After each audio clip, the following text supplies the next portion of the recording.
پہلے پانی کا ذکر سمندروں کے حوالے سے، اب پانی کا ذکر کہ یہ انسان تو بھی پانی کے قطرے سے بنا ہے۔ اللہ تعالی رشتوں ناتوں سے پاک ہے، مگر اس نے ہمارے رشتے بنائے، سسرال بنائے، ماں باپ، بہن بھائی، یہ ہم خود بنا سکتے نہیں، اللہ نے بنائے۔ آپ منہ بولا بناتے ہیں تو وہ اور معاملہ، کوئی بچہ لے کے پال لیتے ہیں وہ اور معاملہ ہے، لیکن رب نے بنائے ہیں رشتے آپ کے، تو آپ کو غور کرنا چاہیے ان رشتوں میں آپ کے لیے کیا کیا ہے۔ یہ دریائے شور، دریائے شیریں، شور کھارے کو، کڑوے کو کہتے ہیں، میٹھا یا کھارا، مگر اے انسان تو نے سوچا کہ تیرا نطفہ کیسے بنا؟ اسی پانی سے غذائیں اگی ہیں، بیل ہو، پودا ہو، درخت ہو، اسی پانی سے۔ مٹی میں اللہ نے کیا کیا رکھا ہے، کتنی نمکیات ہیں، کتنی غذائیں ہیں، ان درختوں کے پھل یا سبزیوں کے ذریعے ہمیں ملتی ہیں۔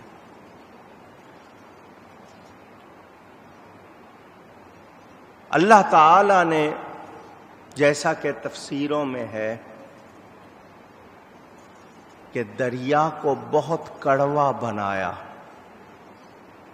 یہاں تک کہ پینا تو دور کی بات ہے، زبان پر رکھنا بھی مشکل تھا۔ پھر اللہ تعالی نے آسمان سے میٹھا پانی نازل فرمایا کہ نہروں، دریاؤں، کنوؤں کا، چشموں کا میٹھا پانی وہی آسمانی پانی ہے۔ کتابوں میں ہے جب قیامت قریب ہوگی اللہ تعالی ایک فرشتے کو ایک تھال دے کر بھیجے گا، وہ تھال کیسا ہوگا وہ اللہ ہی جانتا ہے، اس کی عظمت کیا ہوگی، لمبائی، چوڑائی، گہرائی کیا ہوگی، اللہ جانتا ہے۔ اسے کہا جائے گا کہ زمین سے پانی لے آ، تو وہ اسی تھال میں ساری زمین کا پانی بھر کر جنت میں لے جائے گا۔ خدا کی قدرت ہم لوگ توجہ کرتے نہیں۔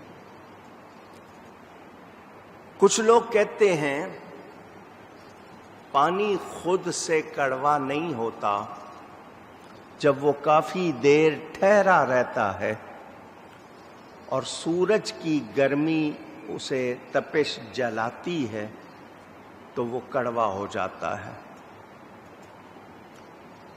یہ کچھ لوگوں کا اس طرح کہنا۔ بعضوں کا کہنا ہے کہ دریا کے اندر کچھ جڑیں ہیں جو دریا کے پانی کو بدل دیتی ہیں، اس سے وہ کڑوا ہو جاتا ہے۔ مگر اللہ تعالی جب فرما رہا ہے کہ اس نے کڑوا بھی بنایا اور میٹھا بھی بنایا، میں آپ کی توجہ چاہوں گا، جتنے لوگ سن رہے ہیں ذرا دھیان دیجیے گا۔ ذائقے کو کون سی چیز محسوس کرتی ہے؟ آواز، زبان۔ آپ سب نے کہا زبان۔ کتنی ہے یہ؟ 3-4 انچ کی ہے؟ اتنی ہے نا؟ ذائقہ یہیں تک ہے نا، حلق سے اترا تو کوئی ذائقہ ہے نہیں۔ بہت توجہ سے سنیے گا۔ اللہ تعالی اس زبان سے ذائقے کی صلاحیت لے لے، پھر کیا کریں گے؟ ہم ذائقوں کے متوالے ہیں۔ طرح طرح کے کھانے، طرح طرح کے پکوان، ذائقہ ہونا چاہیے، مزیدار ہونا چاہیے. ساری دنیا میں آپ کیا سب وہ 3-4 انچ کی زبان کے لیے کتنے ذائقے بناتے ہیں. یہ زبان محسوس کرتی ہے کیونکہ اس پر اللہ نے اس کی تاثیر رکھی ہے. اللہ اس تاثیر کو لے ہم کیا کر لیں گے؟ کبھی ہم نے زبان کو پہچانا، اس ذائقے کی تاثیر کو پہچانا، اس کی قدرت کو جانا، شکر کیا؟ ہم سمجھتے ہیں یہ ہمارا حق ہے. میٹھا کڑوا زبان بتائے گی. اس زبان میں یہ صلاحیت کس نے رکھی ہے؟ تو اس کا شکر کرنا چاہیے. آپ کو پانی ملے، آپ کو کھانا ملے، ہر لقمے پر بھی اس کا شکر کریں تو حق ادا ہو سکتا. نخرے کرتے ہیں ہمارا جو حال ہے، اس کے باوجود وہ ہمیں دیتا ہے، ہم پھر بھی نافرمانی کرتے ہیں، وہ پھر دیتا ہے. ہم سمجھتے ہیں کہ نہیں، مولوی ڈراتے ہیں، صرف مولوی کہتے ہیں کچھ نہیں ہونے والا. جس کی زبان سے ذائقہ چھن جائے ذرا اس سے پوچھیں کہ کیا ہوا ہے. ایسے کیسز آتے ہیں ڈاکٹروں کے پاس. اللہ تعالی نے پانی بنایا، فرمایا 2 سمندر ہیں، 2 دریا ہیں، ان کے درمیان کیا بنایا؟ برزخ. برزخ کہتے ہیں پردے کو. کس کو؟ اونچی. ہم جب تک دنیا میں نہیں آئے تھے، یہ دنیا جس میں اس وقت اب ہیں، اس کو عالم اجسام کہا جاتا ہے، جسموں کی دنیا. اس سے پہلے ہم تھے روحوں کی دنیا میں. روحوں کی دنیا سے آئے جسموں کی دنیا میں. یہاں سے ہم نے جانا ہے برزخ میں. کہاں جانا ہے؟ پھر کہیے. اس کو آپ قبر کہیں. کچھ لوگ کہتے ہیں قبر زمین کے کھڈے کا، گڑھے کا نام ہے. نہیں، برزخ اصل نام برزخ. کتنے لوگ جو ہوتے ہیں ان کا اتنا سا بھی گوشت نہیں ہوتا کہ آپ اس کو دفنائیں. چیتڑے اڑ جاتے ہیں، کچھ جانور کھا لیتے ہیں، سمندر میں چلے جاتے ہیں، وہ برزخ ہے. تو برزخ کے معنی پردہ. اللہ تعالی اس برزخ کو بنا رہا ہے 2 دریاؤں، 2 سمندروں کے درمیان، مگر کسی کو نظر نہیں آتا. اب یہاں بھی ایک بات کروں گا. ہم قبروں کے اندر دیکھ سکتے ہیں؟ اونچی. جانور دیکھ لیتے ہیں. جانور کس نے دی ہے طاقت؟ ہمیں نہیں دکھایا، ان کو دکھا دیا. میرے پیارے نبی پاک صلی اللہ علیہ وسلم خچر پر سوار، دلدل، میول، وہ بد کا جھٹکا لگتا ہے نا جیسے بد کا. فرمایا میرے صحابیوں جانتے ہو یہ کیوں بد کا ہے؟ صحابہ کو جب بھی حضور یہ فرماتے تھے ان کا جواب ہوتا تھا اللہ ورسولہ اعلم. اللہ تعالی اور اس کا رسول ہی زیادہ جانتا ہے. حضور صلی اللہ علیہ وسلم نے فرمایا اس کو قبروں والوں پر عذاب ہوتا نظر آیا ہے. قبروں والوں پر عذاب ہوتا نظر آیا. آپ کو شاید کوئی میٹر لگائیں پتہ نہیں چلتا ہے یا نہیں. پرندوں کو پتہ ہوتا ہے ہوا میں اب بارش ہونے والی ہے. اللہ تعالیٰ نے ان کو اس کا حادثہ دیا، سمجھ دی ہے. انسان کو جب تک یہ کہ بادل آ جائیں، بارش کا آثار ہوتے ہیں، مگر پھر بھی پتہ نہیں ہوتا کہ برسیں گے یا نہیں۔ تو اللہ تعالی جس کو چاہے دکھا دے، جس سے چاہے چھپا لے۔ تو جب وہ پرندوں کو، جانوروں کو دکھا دیتا ہے، اپنے پیاروں کو نہیں دکھا سکتا؟ وہ لوگ جو اعتراض کرتے ہیں انہیں سوچنا چاہیے کہ وہ ادنا مخلوق کے لیے مان لیتے ہیں، اعلیٰ مخلوق کے لیے نہیں مانتے۔ کتنی حیرت کی بات ہے۔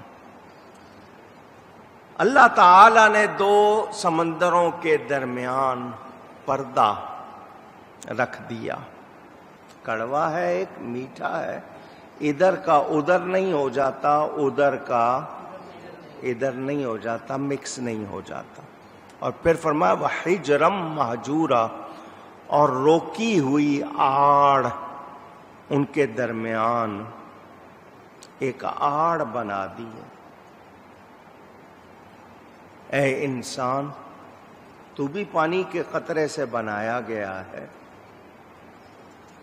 تیرا اتنا وجود 5-6 فٹ کا تن و توش پورا جسم ہے، اس میں طاقت ہے، یہ کہاں سے آئی ہے؟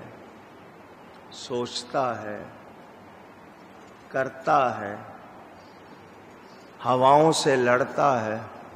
آج سائنس نے کیا کیا بنا لیا، فضاؤں میں گھوم رہے ہیں، سمندر میں چل رہے ہیں، زمین کی تہوں سے کیا کیا نکال رہے ہیں، آسمانوں میں کیا کیا کھوج کر رہے ہیں۔ کس نے بنایا ہے؟ یہ پانی کی ایک بوند ہے جس سے تجھے بنایا ہے۔ قدرت کو پہچان، رب کی قدرت کو پہچان، قدر کر۔ اللہ تعالی نے انسان کو بتایا کہ ہم نے اس طرح کیا ہے، اس کو دیکھو اور ہماری قدرت کو پہچانو۔ مفسرین فرماتے ہیں بحرین سے بحر فارس اور بحر روم مراد ہے۔ یہ دونوں بحر محیط میں ملتے ہیں، یہی ان دونوں کے ملنے کی جگہ ہے۔ سورہ کہف میں مجمع البحرین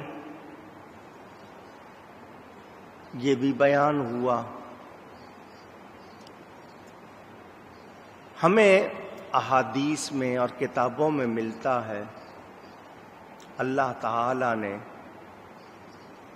جب کائنات بنائی تو اس کا عرش پانی پر تھا، وَكَانَ عَرْشُهُ عَلَى الْمَاءِ، میٹھا پانی تھا، اس پر اس کا عرش تھا۔ مفسرین کہتے ہیں اللہ نے دریائے محیط کو زمین سے علیحدہ کیا۔ وہ جملہ زمین، جتنی انٹائر ارتھ ہے، ساری روئے زمین، ایسے محیط ہے جیسے آنکھ میں سیاہ حصے کو سفید حصہ محیط ہے۔ محیط کے معنی گھیرا ہوا۔ تمام نہروں کو ایک میٹھا دریا کہا جائے گا، اس لیے کہ ہر بڑی نہر کو بھی دریا کہا جا سکتا ہے۔ بغداد میں دجلہ نہر ہے، اسے دریائے فارس میں ملایا جاتا ہے، حالانکہ اس کی گہرائی بہت زیادہ ہے اور اس کا ذائقہ کبھی بدلتا نہیں۔ نہر تبریہ، اس کا ایک حصہ ٹھنڈا ہے، دوسرا حصہ گرم ہے۔ یہ بھی خدا کی قدرت، لیکن کیا مجال کہ ایک حصہ دوسرے میں مل جائے؟ رب کی قدرت ہے، اس کو مکس ہونے نہیں دیتی۔ دریائے نیل اور بحر اخضر یہ بھی بیان ہوئے۔ بحر اخضر سے لوگ کہتے ہیں دریائے فارس مراد ہے، اور یہ بحر ہند انڈین اوشین کا ایک حصہ ہے، اور یہ بھی دریائے محیط سے ملا ہوا ہے، اور بحر فارس کڑوا ہے، اور یہ عجائبات ونڈرز دنیا آج ان کی کھوج میں ہے، یہ اللہ کی قدرت کے اظہار ہیں۔ اسی میں موتی بنتے ہیں، اور دریائے شور میں موتی بن سکتے ہیں۔ یہ دریائے زنگ کے ملنے سے پہلے دریائے اخضر میں داخل ہوتا ہے۔ یہی قدرت کی طرف سے نظام ہے۔ اگر دریائے نیل اس میں نہ ملتا تو اسے کوئی بھی پی نہیں سکتا تھا، کیونکہ دریائے اخضر بہت زیادہ کڑوا ہے۔ یہ کتابوں میں یہ باتیں درج ہیں۔ میں اور آپ یہاں بیٹھے ہیں، ہم کہیں گے مولانا صاحب کہاں کی باتیں کر رہے ہو، پانی ایک نہانے کا ہوتا ہے، پینے کا ہوتا ہے، آتا ہے ہمارے گھروں میں۔ ہم نے کبھی سوچا ہی نہیں کہ اس پانی کے پیچھے کتنے راز ہیں، قدرت کے کتنے عجائبات ہیں۔ بعض علماء نے فرمایا سیحون اور جیحون، نیل اور فرات، جبل عالی سے پہاڑ ہے، اس کا نام لکھا ہے، اس سے زبرجد، یہ ایک پتھر بھی ہوتا ہے، یہ اس سے نکل کر بحر مظلم پر چلتا ہے، اور وہ شہد سے میٹھا اور مشک سے زیادہ خوشبودار ہے، لیکن اس کے جاری ہونے کی جگہیں بدل جاتی ہیں۔ اس پر بحر ملح جو نمکین ہے، اس سے بحر ظلمت مراد جسے بحر محیط غربی کہا جاتا ہے، اسے المظلم اس لیے کہتے ہیں کہ اس کی آواز بڑی ڈراؤنی ہولناک ہے، اور اس سے بڑی بڑی موجیں اٹھتی ہیں جو بڑی سخت ہوتی ہیں۔ اللہ ہی جانے اس کے اگلے کنارے کے بعد کیا ہے۔ بعض نے کہا میٹھا اور کڑوا پانی دریا میں جمع ہوتے ہیں، فرق صرف یہ ہے کہ میٹھا پانی اوپر ہوتا ہے اور کڑوا پانی نیچے ہوتا ہے، لیکن یہ ایک دوسرے پر غلبہ پا سکتے نہیں۔ کچھ نے کہا حجرم مہجورہ کا یہی معنی ہے۔ جو بعض نے کہا کہ ہر نہر کا ابتدائی کنارہ پہاڑوں سے شروع ہوتا ہے، پھر وہ جمع ہو کر دریاؤں میں پہنچتی ہیں، ان کی گزرگاہوں میں پتھروں کے ٹکڑے اور جھیلیں واقع ہوتی ہیں۔ جب وہ نہریں دریائے شور میں گرتی ہیں، ان پر سورج کی روشنی اور گرمی پڑتی ہے تو آسمانی فضا میں بخار بھاپ بن کے وہ اٹھتا ہے، پھر بادل بن جاتا ہے۔ یہی وجہ ہے کہ نہروں کے گرنے سے دریاؤں کے پانی میں اضافہ نہیں ہوتا۔ اب اس گفتگو سے پتہ کیا چلا کہ میٹھا پانی دریا کے اوپر کے حصے میں اور کڑوا پانی نیچے کے حصے میں ہوتا ہے، اس لیے کہ میٹھا پانی ہلکا اور کڑوا پانی بھاری ہوتا ہے، اور خفیف یعنی ہلکی چیز کا میلان اوپر کی طرف ہوتا ہے۔ مچھلی اور بیل دریا کے اس پانی کو پی جاتے ہیں جو زمین کے پانیوں سے زائد پانی دریا میں پڑتا ہے۔ یہی وجہ ہے قیامت تک دریاؤں میں پانی اپنی مقدار سے بڑھتا نہیں، اور قدرت حق کی کوئی انتہا نہیں ہے۔ علماء فرماتے ہیں بحیرہ تنیس یا تنیس ایک ششمہ ہی میٹھا ہوتا ہے، یعنی 6 مہینے میٹھا ہوتا ہے اور 6 مہینے کڑوا ہوتا ہے، اور اس کا یہ حال ہمیشہ سے ہوتا رہا ہے اور لوگوں نے اس کو دیکھا ہے۔ میں یہاں پر آپ کے سامنے جو خلاصہ رکھنا چاہتا ہوں وہ یہ کہ ایک قطرہ، صرف ایک قطرہ پانی کا انسان خود سے اس طرح مختلف ذائقوں کا بنا سکتا ہے؟ پوچھ رہا ہوں۔ آپ کہیں گے جی فارمولہ ہے H2O، ہائیڈروجن 2 ہوگا اور آکسیجن اس کو شعلہ دیں گے، پانی بن جائے گا۔ ہائیڈروجن کہاں سے لاؤ گے؟ آکسیجن کہاں سے لاؤ گے؟ رب دے گا تو کرو گے، رب کے بغیر کر سکتے نہیں۔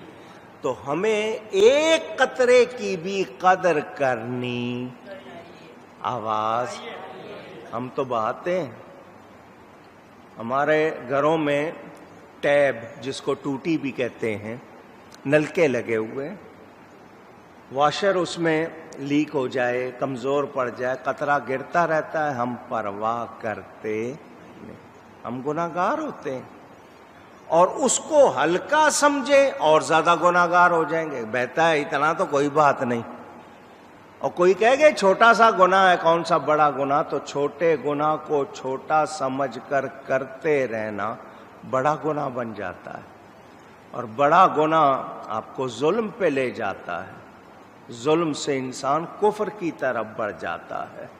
تو ہمیں ہر حال میں اللہ کی نعمتوں کی قدر کرنی، اونچی